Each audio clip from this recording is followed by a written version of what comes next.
मधुलिमय साहब के जयंती के अवसर पर। और सबसे जो बड़ी बात है, आज मजदूरों की स्थिति, किसानों की स्थिति, यानी कि गरीबों की स्थिति, जो संवैधानिक भाषा में अगर कहिए तो शेड्यूल कास्ट, शेड्यूल ट्राइब, अति पिछड़ा, ओबीसी और माइनॉरिटी की जो दुर्दशा हो रहा है, उसके पीछे कौन जिम्मेदार है?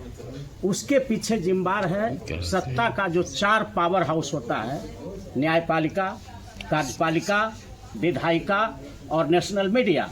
ये चारों पावर हाउस का काम था कि यहाँ के किसानों का कैसे उत्थान होगा, यहाँ के मजदूरों का कैसे उत्थान होगा, यहाँ के गरीब वर्ग का जो शेड्यूल कास्ट के हैं, शेड्यूल ट्राइब के हैं, अति पिछड़ा हैं, ओबीसी हैं, माइनॉरिटी हैं, उन लोगों का कैसे उत्थान होगा।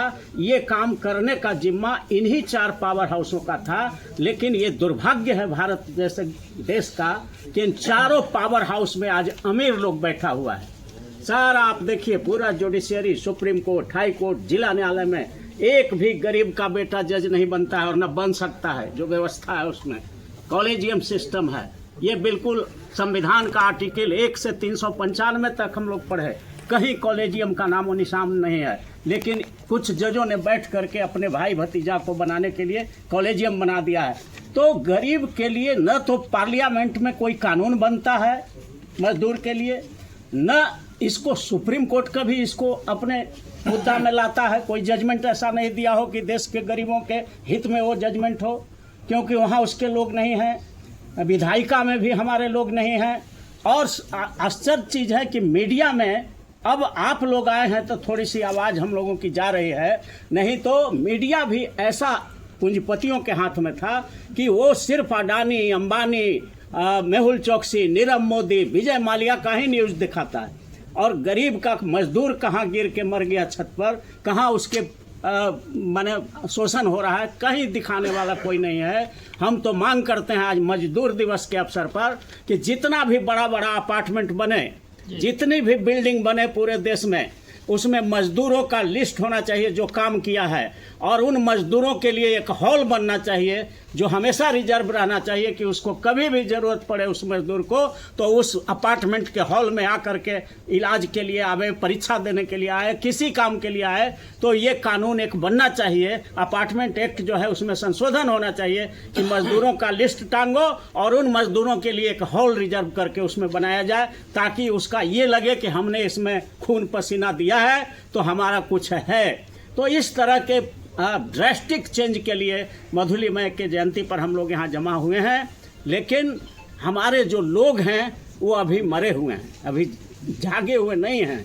लेकिन जिस दिन जाग जाएंगे उस दिन सत्ता का जो चारों पावर हाउस है, न्यायपालिका, कार्यपालिका, विधायिका और नेशनल मीडिया, चारों में जब गरीब का बेटा बैठेगा, मतलब संवैधानिक भाषा में शेड्यूल कास्ट, शेड्यूल ट्राइब, अति पिछड़ा, ओबीसी और माइनॉरिटी का बेटा बैठेगा, तो इसी पार्लियामेंट से वही कानून बनेगा गरीबों के लिए, यही सुप्रीम कोर्ट वही आदेश करेगा गरीबों के लिए, और यही मीडिया दिखाएगा भी गरीबों का समाचार। और फिर जो है कार्यपालिका जो होगी, जो नौकरशाह होंगे, एसपी, कलेक्टर, डीएम, दरोगा, वो गरीबों के हित में काम करेंगे। तब जाकर के इस देश में हमने जो वादा किया है भारत के संविधान में कि हम प्रियम्बल में हम लोगों ने लिखा है, पहला पन्ना में लिखा है संविधान का कि हम देश के नागरिकों को सामाजिक न्याय देना चाहते हैं, आर्थिक न्याय देना चाहते हैं, राजनीतिक न्याय देना चाहते हैं, फौजदारी न्याय देना चाहते हैं, धन, धरती, राजपाट सब में न्याय देना चाहते हैं। लेकिन कहाँ न्याय है? चूँकि पावर हाउस में आपका आदमी ही नहीं है, तो इसलिए इसमें इस देश में हम तो अपने नेता, अपने गार्जियन, अपने गुरु रामचंद्र पूर्वे साहब से कहेंगे कि आप एक नया जयप्रकाश बनिए। संपूर्ण आरक्षण, उस समय संपूर्ण क्रांति हुई थी, आज जरूरत है संपूर्ण आरक्षण क्रांति की, कि सत्ता के चारों पावर हाउस में 90% गरीब है तो 90% हिस्सेदारी हो।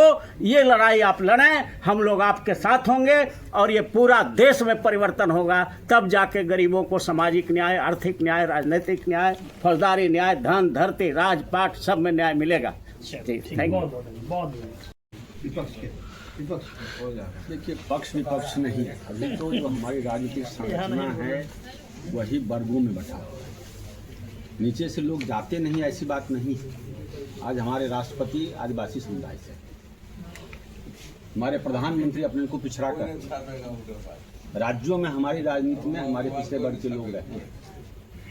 लेकिन जब भी आप सामाजिक न्याय की बात करिए, आर्थिक संरचना पर चोट करने की बात करिए, भूमि सुधार लागू करने की बात करिए, गरीबों को जमीन देने की बात करिए, गरीबों की शिक्षा की बात करिए, तो जो एक पूरी ताकत है सत्ता की जिसके ये टूल बन जाते हैं, उसके बाद ये कर नहीं पाते। बहुत पहले कलेस्की ने एक बहुत बढ़िया सिद्धांत दिया था कि अपीवल्स होता है, नीचे से लोग आते जरूर हैं, लेकिन उनको बहुत जल्दी कोऑप्ट कर लिया जाता है। जो आर्थिक सत्ता है, जो धर्म की सत्ता है, जो सामाजिक सांस्कृतिक सत्ता है, वो इनको कोऑप्ट कर लेती है। वो आंदोलन बहुत दूर तक चल नहीं पाता। तो मूल कारण है कि हमारा सामाजिक आंदोलन अभी भी उतना मजबूत नहीं हुआ है जो अंतिम आदमी की अगुवाई को सुरक्षित रख सके, वो उनकी बात कर सके, उनको बहुत दूर तक जाने दे। धीरे ही धीरे थोड़ी ही देर में वो अपदस्थ हो जाते हैं, रास्ते से अलग हो जाते हैं, वो अपनी एजेंडा पर कायम नहीं रह पाते।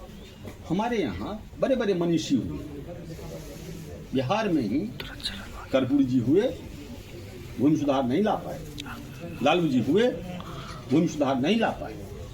बाद के दिनों में भी जो लोग प्रकारांतर से शासन में रहे, पिछड़ों के अगुवाई के नाम पर वोट तो जरूर लेते रहे, लेकिन पिछड़ों की भलाई के लिए जो मौलिक काम करना है वो हम नहीं कर पाए।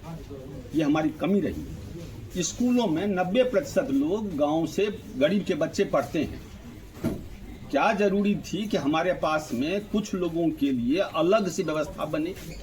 क्यों नहीं सभी उस स्कूल में पढ़ेंगे? सरकार से तनख्वाह लेते हैं, सरकार से तनख्वाह लेने वाले अधिकारियों के बच्चे क्यों नहीं सरकारी विद्यालय में पढ़े? व्यवस्था बदल जाएगी, लेकिन वो नहीं हो पा रहा है। तो जो सवाल आपने किया था कि जब हम पक्ष और विपक्ष का सवाल नहीं है, ये राजनीतिक चरित्र का सवाल है। हमारा राजनीति का वर्ग चरित्र ही वर्ग के, गरीब वर्ग के पक्ष में अभी तक नहीं हुआ है। प्रयास हुआ है, कई बार प्रयास हुआ है, लेकिन उस प्रयास में हम कामयाब नहीं रहे हैं। इसकी समीक्षा होनी चाहिए, विश्लेषण होना चाहिए, और उन कमियों को दूर करके एक तीसरी शक्ति खड़ी करने की आवश्यकता है गरीबों की, जिससे वो गरीब अपनी लड़ाई अपनी अगुवाई में लड़ सके। चलिए, ठीक है।